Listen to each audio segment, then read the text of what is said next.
Nomination পায় না, এই জন্য আগুন ধরায় মানুষের রাস্তাঘাটে জনজীবনকে বিপর্যস্ত করছে না তারা। তো তুমি নমিনেশন পায় কি করবা? বলে রাজনীতি করব। রাজনীতি করে কি করবা? জনগণের সেবা করব। তো জনগণের সেবা করবা, ঠিক আছে, তোমার দলের আরেকজন করলে সমস্যাটা কি? তুমি নমিনেশন পাও নাই, সমস্যা কি? না, আমাকেই পেতে হবে। 16 বছর 17 বছর জুলুম নির্যাতনের শিকার হয়েছি, আমি একমাত্র হকদার। তো তুমি জুলুম নির্যাতনের শিকার হয়েছে, এখন তো আনন্দে ব্যবসা বাণিজ্য করতে পারতেছো, কেউ তো জুলুম করতেছে না। মানুষের অধিকার নষ্ট করে রাস্তাঘাটে আগুন দাও কেন?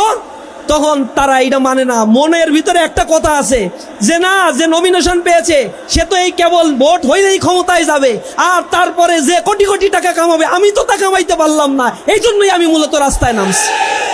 এজন্য মানুষের অধিকার নিয়ে তারা সিনেমিনি খেলা শুরু করছে। আবার তাদের নেতাকর্মীরা এখন ভোট টানার উছিলায়, মহাসচিব সাহেব বলছে আওয়ামী লীগের নামে যত মামলা হয়েছে সব উদ্যোগ করে নেবে, বলছে না? এতদিন মামলা বাণিজ্য করছে কারা? মামলা বাণিজ্য করে কোটি কোটি টাকা লুটপাট করা শেষ, আওয়ামী লীগের কাছ থেকে সব বন্দোবস্ত করা শেষ।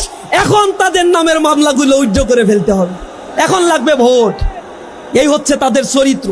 এগুলো এই দেশের জন্য কখনোই তারা কোনোদিন চিন্তা করে নাই। যখনই ক্ষমতায় এসেছে তখনই এই দেশকে দুর্নীতির স্বর্গরাজ্যে তারা পরিণত করেছে। তাদের সাথে জামাত ইসলামী জোটবদ্ধভাবে ক্ষমতায় ছিল। জামাতের যে এমপি মন্ত্রীরা ছিল, সার্চ লাইট দিয়ে দুদক, অ্যান্টি করাপশন গঠন করেও জামাত ইসলামীর মন্ত্রীদের নামে চাইরানা পয়সার দুর্নীতি তারা খুঁজে পায় নাই। তাহলে জোট সরকারের আমল দুর্নীতি করছে কারা? 1 নম্বর তালিকায় কারা নিয়ে গেছে? কত লোপাট তারা করেছে?